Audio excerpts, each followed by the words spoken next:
नमस्कार दोस्तों, 12 अक्टूबर साल 1972 साउथ अमेरिका के एरुग्वा देश से एक रग्बी टीम के मैनेजर एक चार्टर्ड प्लेन हायर करते हैं बॉयज क्लब के इंग्लिश टीम से मैच खेलने सैंटियागो जाने के लिए, जो कि उन्हें आराम से सुरक्षित सैंटियागो पहुंचा दे। टीम के मैनेजर, पायलट, को पायलट, प्लेयर, उनके दोस्त और कुछ फैमिली मेंबर, इन सबको मिलाकर कुल 45 मेंबर इस चार्टर्ड प्लेन में बैठते हैं। ये प्लेन उड़ान भरता है चिली देश की राजधानी सैंटियागो के लिए। ये उड़ान कोई ज़्यादा लंबी नहीं होनी थी। आमतौर पर एरुग्वा से सैंटियागो जाने में सिर्फ 3 घंटे का ही समय लगता, लेकिन रास्ते के बीच में आती है एंडीज की विशालकाय और खौफनाक पहाड़ियाँ। यही विशालकाय और खौफनाक पहाड़ियाँ हमारे कहानी में इन पैसेंजर के लिए एक भयानक मुसीबत बन के खड़ी हो जाती है। शुरुआती समय में सब कुछ ठीक चलता है, लेकिन फिर रास्ते में खराब मौसम के चलते पायलट डिसाइड करते हैं कि वो प्लेन को आसपास ही कहीं लैंड करेंगे, और कुछ ही समय बाद अर्जेंटीना के मेंडोजा शहर के एयरपोर्ट पर इस प्लेन को रात के लिए लैंड करा दिया जाता है। और पायलट कहते हैं कि अगले दिन वो दोबारा से उड़ान भरने की कोशिश करेंगे। अगला दिन 13 अक्टूबर ये प्लेन दोबारा से उड़ान भरता है दोपहर के 2:18 पर। सब कुछ सही चल रहा था, सारे पैसेंजर अपना सफर एंजॉय कर रहे थे। 3:21 पायलट प्लेन को उतारने की तैयारी करने लगते हैं, क्योंकि ये प्लेन सैंटियागो के करीब पहुंच रहा था, लेकिन अभी भी एंडीज की पहाड़ियों में ही था, क्योंकि शहर के बगल में बहुत ऊंची ऊंची पहाड़ियां थी। प्लेन को उतारते समय अचानक से प्लेन जोर जोर से हिलने लगता है। प्लेन बहुत तेजी से ऊपर नीचे होने लगता है। इसी समय के आसपास बहुत सारे बादलों के धुएं आ जाते हैं। चारों तरफ बादल ही बादल। पायलट को कुछ दिखाई नहीं देता। अचानक से प्लेन के इंजन में रेड अलार्म बजने लगते हैं और वार्निंग लाइट चमकने लगती है। पायलट से लेकर पैसेंजर किसी को समझ नहीं आता कि होने क्या लग रहा है। इसी बीच एक पैसेंजर खिड़की के बाहर देखता है तो उसे दिखता है कि बादल के धुएं अब धीरे धीरे हटने लग रही है, लेकिन फिर अचानक से दिखता है कि पहाड़ी बहुत नज़दीक है। जैसे ही प्लेन बादलों से ऊपर निकलती है, पायलट देखते हैं कि बहुत करीब एक बहुत बड़ी पहाड़ की चट्टान। इमीडिएटली पैनिक में आकर पायलट प्लेन को ऊपर के तरफ मोड़ने की कोशिश करते हैं।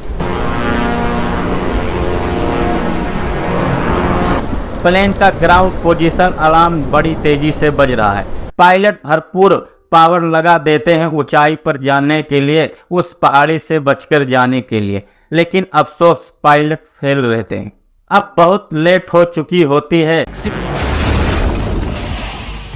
प्लेन के पीछे का हिस्सा जाकर पहाड़ी से टकरा जाता है। ऊपर जाते वक्त प्लेन 2 हिस्से में अलग हो जाता है पीछे के साइड से। पीछे की जो 2 रो साइड सीटें थी वो प्लेन से बाहर उड़ जाती है हवा में। 3 पैसेंजर इसके साथ उड़कर हवा में गायब हो जाते हैं। कुछ देर तक ये प्लेन ऊपर जाते रहता है और फिर अचानक से ये नीचे गिरने लगता है। कुछ ही समय बाद दूसरी टकराव, प्लेन का लेफ्ट विंग भी टूट जाता है। कुछ और पैसेंजर प्लेन से बाहर हवा में उड़ जाते हैं। अब प्लेन का सिर्फ फ्रंट पोर्शन बचा था, जो सीधा जाकर एक ग्लेशियर में गिरता है 350 किलोमीटर प्रति घंटे की स्पीड से। यह इस ग्लेशियर पर राइड करता रहता है और लगभग 1 किलोमीटर नीचे आकर फाइनली एक लास्ट टकराव होता है। प्लेन में सब कुछ तहस नहस हो गया। प्लेन का कॉकपिट पूरे तरीके से टूट जाता है और 2 पायलट इमीडिएटली मारे जाते हैं। अब यह प्लेन एंडीज की किसी अनजाने पहाड़ी पर 3570 मीटर के हाइट पर टूटा हुआ पड़ा है। इस प्लेन में बैठे 45 पैसेंजर में से 33 पैसेंजर अभी भी जिंदा हैं। ये इस टकराव को झेल लिए हैं किसी भी तरीके से। बस प्रॉब्लम यह है कि इनमें से कई लोग काफ़ी जख्मी हैं और इनमें से कोई नहीं जानता कि एक्चुअली में कहां पर भटके पड़े हैं। पता चलता है कि ये प्लेन प्लान्ड रूट से 80 किलोमीटर दूर भटक कर जा चुका था और ये सर्वाइवर की दर्दनाक कहानी बस अभी शुरू हुई है दोस्तों। ना तो वे लोग उस वक्त सोच सकते थे, ना ही आप लोग इस वक्त सोच सकते हो कि इन पैसेंजर के साथ आखिर हुआ क्या। ये है दिल दहला देने वाली कहानी एरुगुआ एयरफोर्स फ्लाइट 571 की। आइए जानते हैं पूरी कहानी आज के इस वीडियो में। An old transport plane crashed in the Andes Mountains. 45 persons were aboard, given up for dead. Survival fascinates people. All of the passengers were given up for dead. It became known as the Miracle of the Andes. इस टकराव के बाद सिर्फ 2 passenger थे जिन्हें ज्यादा चोट नहीं लगी थी। ये दोनों मेडिकल कॉलेज के स्टूडेंट थे। पहले थे 19 साल के रोबर्टो कनेसा और दूसरे 20 साल के गुस्तावो जेरबिनो। ये दोनों घायल पैसेंजर की मदद करने लगे। इनमें से एक पैसेंजर हैं 23 साल के फर्नांडो पराडो, जो स्कल फ्रैक्चर की वजह से अब कोमा में है। फर्नांडो के साथ उनकी मां और बहन भी आई थी। सच कहूं तो इन 33 पैसेंजर में हर कोई किसी न किसी प्रकार से घायल और लाचार था। दूसरी तरफ इस प्लेन के गायब होने के 1 घंटे के अंदर अंदर Chilean air search and rescue service को नोटिफिकेशन मिल जाती है। 4 हेलीकॉप्टर ट्रेन किए जाते हैं इनको सर्च करने के लिए। शाम से रात हो जाती है लेकिन इन्हें कुछ नहीं मिल पाता। उस बर्फीली रात को 5 घायल पैसेंजर सरवाइव नहीं कर पाते और पैसेंजर की संख्या 33 से घटकर 28 हो गई। जिंदा बचे लोगों ने प्लेन की बची कुची बॉडी को इस्तेमाल किया शेल्टर के तौर पर। लगेज का सामान, सीटें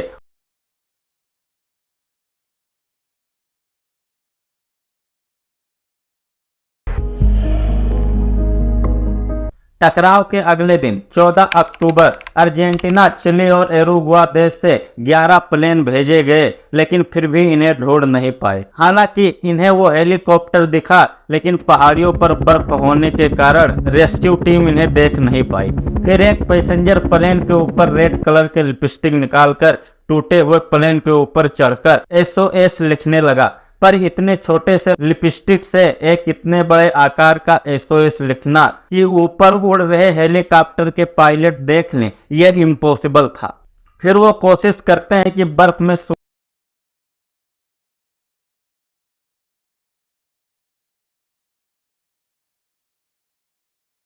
लेकिन ये जल्द ही अनुमान लगा लेते हैं कि ये काम नहीं कर रहा है। दिन भर में करीब 3 बार रेस्क्यू प्लेन चक्कर लगाया और चला गया। एक और दिन इसी कोशिश में गुजर जाती है। अगला दिन 15 अक्टूबर प्लेन में पानी और खाना खत्म हो गया। पानी जो थोड़ी बहुत बची थी वो अब बर्फ बन गया। जिंदा रहने के लिए अब ना तो खाना था इनके पास ना तो पानी। एक पैसेंजर थे फिटो स्ट्रोच नाम से, वो पानी निकालने का तरीका ढूंढ लेता है। वो एक मेटल की सीट का इस्तेमाल करते हैं सोलर कलेक्टर के तौर पर, जिससे कि धूप को कंसंट्रेट करके पानी को मेल्ट किया जा सके। अगला दिन 16 अक्टूबर टकराव के 3 दिन बाद फर्नांडो पराडो को होश आ जाता है। उसे यह सुनकर बहुत दुख होता है कि एक दिन पहले ही उसकी मां की मौत हो गई और 19 साल की उनकी बहन अब भी बुरी तरीके से जख्मी है। और दिन पर दिन जैसे बीतते गए, टकराव के 8 दिन के बाद उनकी बहन भी उनका साथ छोड़कर चली जाती है अपनी चोट के चलते। ऐसे हादसे दोस्तों हमें याद दिलाते हैं कि इंसान अगर कुछ करने का ठान ले और कोशिश करता रहे तो उसके लिए कुछ भी इम्पॉसिबल नहीं है। खुद से खुद को जिंदा रखने के लिए चाहे कुछ भी करना पड़े और जब तक करते रहे जब तक हमें जिंदा रहने की आखिरी उम्मीद दिखती रहे। ज्यादातर पैसेंजर ने पहली बार बर्फ को देखा था। उन्हें ये आइडिया नहीं था कि किस तरह से इन बर्फीले पहाड़ियों में रात के समय -33 डिग्री सेल्सियस तापमान गिर सकता है। इन बुरी परिस्थितियों में एक और प्रॉब्लम थी, लगातार चमकीले बर्फों को देखने से अंधेपन की शिकायतें आने लगती है। इन्हें प्लेन में एक टोपी पड़ा हुआ मिला जिसमें एक सनवाइजर लगा हुआ था। इसे निकालकर इन्होंने सनग्लास बना लिए। 21 अक्टूबर टकराव के 8 दिन बाद इन्हें एक रेडियो मिलता है। ये रेडियो ऑन करते हैं टकराव के 11 दिन बाद। रेडियो में इन लोगों के न्यूज पॉडकास्ट हो रहे थे कि फ्लाइट 571 की सर्च एंड रेस्क्यू ऑपरेशन को अब बंद कर दिया गया है। इन लोगों का दिल पूरी तरह से बैठ जाता है। कुछ लोग तो रोने लगते हैं इस खबर को सुनने के बाद। कुछ लोग हाथ जोड़कर भगवान से प्रार्थना करने लगते हैं।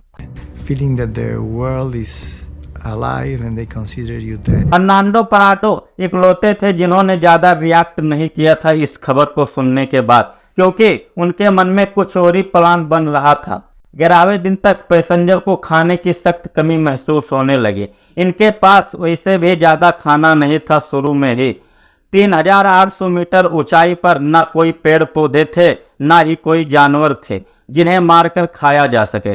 11वें दिन तक खाना पूरी तरह खत्म हो जाता है और कुछ लोग प्लेन के कुछ पार्ट को जैसे कॉटन और सीटों पर लगे लेदर को खाने की कोशिश करी, लेकिन इससे ये और बीमार ही पड़ने लगे। ऐसी सिचुएशन में भूखे मरने के सिवाय और कोई रास्ता नहीं बचा था। तो इन सर्वाइवर ने कुछ ऐसा किया जिसे सुनकर आपके रोंगटे खड़े हो जाएंगे। इन्होंने डिसाइड किया कि जिंदा रहने के लिए अपने दोस्तों और परिवार के सदस्यों की मुर्दा बॉडी को खाएंगे, क्योंकि इसके अलावा और कोई रास्ता नहीं है। यह फैसला लेना बिल्कुल भी आसान नहीं था दोस्तों, क्योंकि ज़्यादातर लोग जो मारे गए थे इस क्रैश में या तो इनके दोस्त थे, क्लासमेट थे, फैमिली मेंबर थे या फिर रिश्तेदार। We have to eat. And the only proteins are the dead bodies of the people that were in this plane. कुछ लोगों ने खाने से तो इनकार कर दिया, लेकिन 2 दिन और बीते जब और कोई ऑप्शन ही नहीं दिखा तो मजबूरी में इन्होंने भी इंसानों की मीट को अपना खाना बनाया। 29 अक्टूबर टकराव के 16 दिन बाद सर्वाइवर के लिए इंसानों का मीट तेजी से घटता जा रहा था। उनके पास आगे कोई प्लान ऑफ एक्शन नहीं था। कोई भी नहीं जानता था कि आगे क्या किया जाए। हालात इससे बदतर हो नहीं सकते थे, लेकिन फिर उस रात एक बहुत बड़ी गरजती हुई आवाज़ इन्हें सुनाई देती है। पता चलता है कि अचानक से एक बर्फीली तूफान आ गई है। पहाड़ से बहुत तेज रफ्तार में बर्फ़ गिरने लगती है और जहां ये अपना शेल्टर बनाए थे उसमें पूरी तरह से बर्फ़ भर जाती है। तूफान में 8 लोग अपनी जान दे देते हैं। अब बचते हैं सिर्फ 19। Said, Roberto, you had it. You're going to die. That's it. A very nice sensation of heat between my legs because I was peeing on myself and saying that's it. ये बचे हुए 19 लोग बर्फ में ही दबे हुए हैं। फर्नांडो प्राडो एक मेटल पोल से लगातार 2 दिन मेहनत करने के बाद एक होल बना लेते हैं और बड़ी मुश्किल से जमीन पर बाहर निकल पाते हैं। लेकिन ये बाहर निकलते हैं और देखते हैं कि फिर से बड़ी तेजी से बर्फ का तूफान आ रहा है और फिर वो दोबारा से जाकर इसी बर्फ से ढके हुए शेल्टर में जाकर बैठ जाते हैं। जिंदा रहने के लिए अगले 3 दिन तक जितने लोग बचे रहते हैं वो इस कैंप में बैठे रहते हैं किसी तरीके से। 3 दिन बाद ये बाहर निकलते हैं जब मौसम साफ हो जाता है। बाहर निकलने के बाद ये रियलाइज करते हैं कि इन्हें यहाँ बचाने के लिए कोई आने वाला नहीं है। अगर हमें यहाँ जिंदा रहना है तो कुछ ना कुछ हमें खुद करना पड़ेगा। यहाँ पर बैठकर उम्मीद करने से कोई फ़ायदा नहीं है। मरना ही है तो आखिरी दम तक कोशिश करके मरेंगे। जो इस प्लेन का को पायलट होता है उसे इस एरिया में फ्लाई करने का ज़्यादा एक्सपीरियंस था। इन पहाड़ों को उससे अच्छा और कोई भी नहीं जान सकता था। टकराव से पहले उसने ये कहा था कि वेस्ट की ओर एक हिल है, उसे पार करने के बाद एक बस्ती मिल जाएगी। ग्रुप में 2 लोग सबसे स्ट्रोंग थे क्योंकि टकराव में इन्हें ज़्यादा चोट नहीं आई थी। तो सब लोग मिलकर डिसाइड करते हैं कि इन तीनों को थोड़ा ज़्यादा मांस दिया जाए और सबसे गर्म कपड़ा दिया जाए, क्योंकि ये लोग कोशिश करेंगे उस हिल पर जाने की। लेकिन ये अंदाज़ा इनका बिल्कुल गलत था। सच पूछो तो को पायलट को खुद ये आइडिया ही नहीं था कि प्लेन कहाँ पर जा रही थी।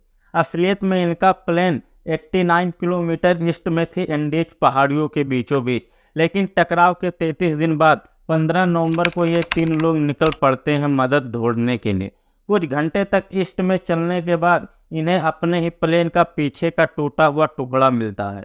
ये वही हिस्सा था प्लेन का जो पहले टूट गया था। इसके अंदर इन्हें बहुत सारे सूटकेसेस मिलते हैं, चॉकलेट के कुछ बॉक्स, रम की एक बोतल, एक्स्ट्रा कपड़े, कॉमिक बुक और थोड़ी बहुत दवाइयाँ। और इसी के साथ इन्हें मिलता है एक 2-वे रेडियो सिस्टम, एक ऐसा रेडियो सिस्टम जिससे ना कि हम सुन सकते हैं बल्कि अपनी बात भी पहुंचा सकते हैं।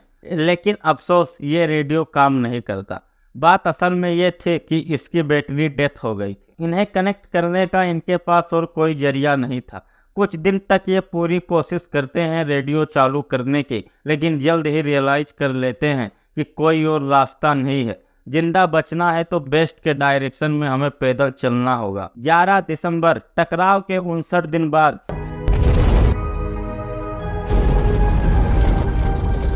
एक और तूफान आता है जिसमें 3 और लोग मारे जाते हैं। अब बचते हैं सिर्फ 16। I was trapped completely by the snow in the avalanche, and it's the most deadly silence you may imagine. I couldn't move. -30 degree Celsius की ठंड में कैसे सरवाइव किया जाए रात में, क्योंकि इस तूफान में उनकी जो शेल्टर थी पूरी तरीके से टूट गई थी। इन 16 लोगों में एक 18 साल का लड़का था, कार्लोस मोगियल रोड्रिगेज। इसके पास एक सुई और धागा मिलता है। इसे साथ में ही आइडिया आता है कि क्यों ना कपड़े को इकट्ठा करके एक स्लीपिंग बैग बना दिया जाए, और यही किया जाता है। Idea that with the insulation you can make a sleeping bag, but I not only had the idea, I made it myself. अगला दिन 12 दिसंबर, 2 महीने पूरे हो गए उस दिन से जिस दिन उनका प्लेन क्रैश हुआ था। ये 3 बहादुर आदमी पराडो कनेसा निकल पड़ते हैं बिना किसी माउंटेनियरिंग गियर के ग्लेशियर पर क्लाइंब करने।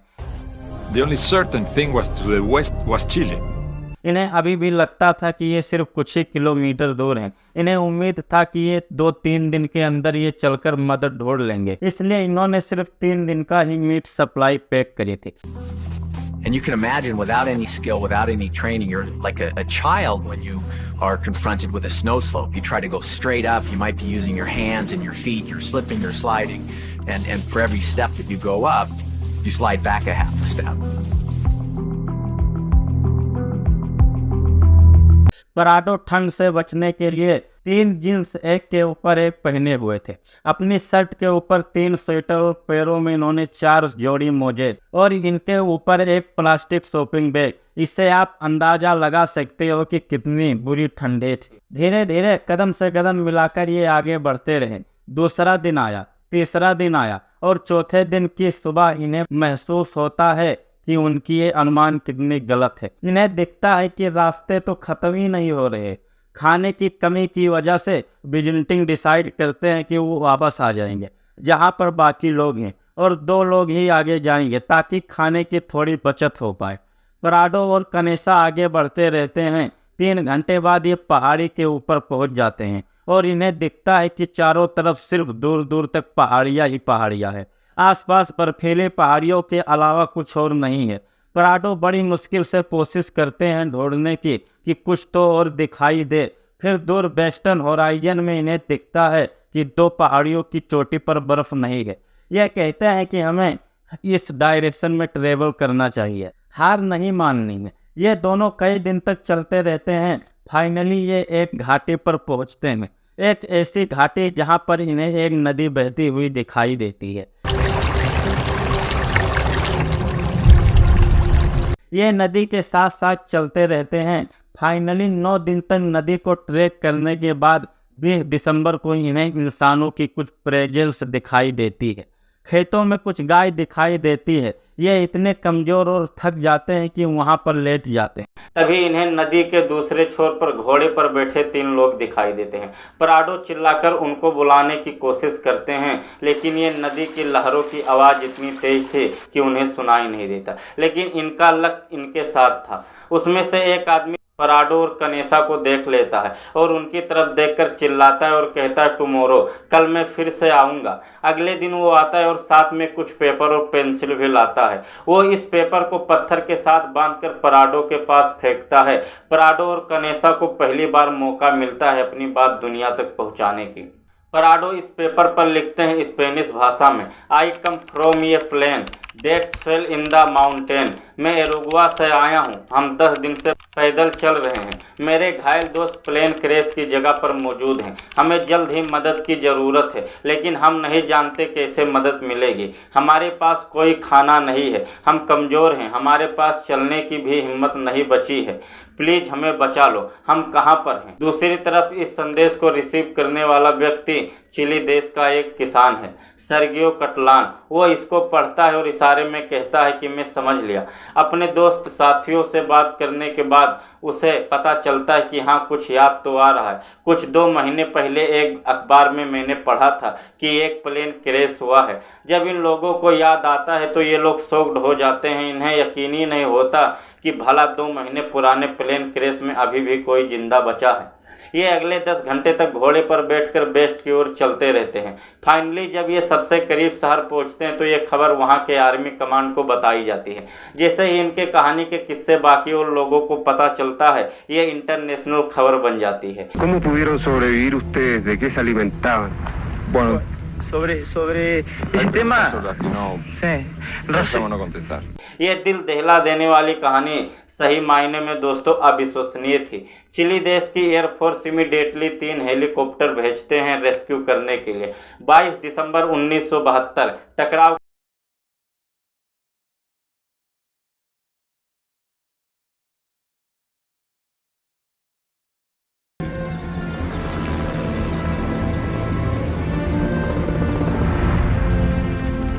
टोटल में सर्च एंड रेस्क्यू को 16 लोग मिलते हैं बहुत ही बुरी हालात में।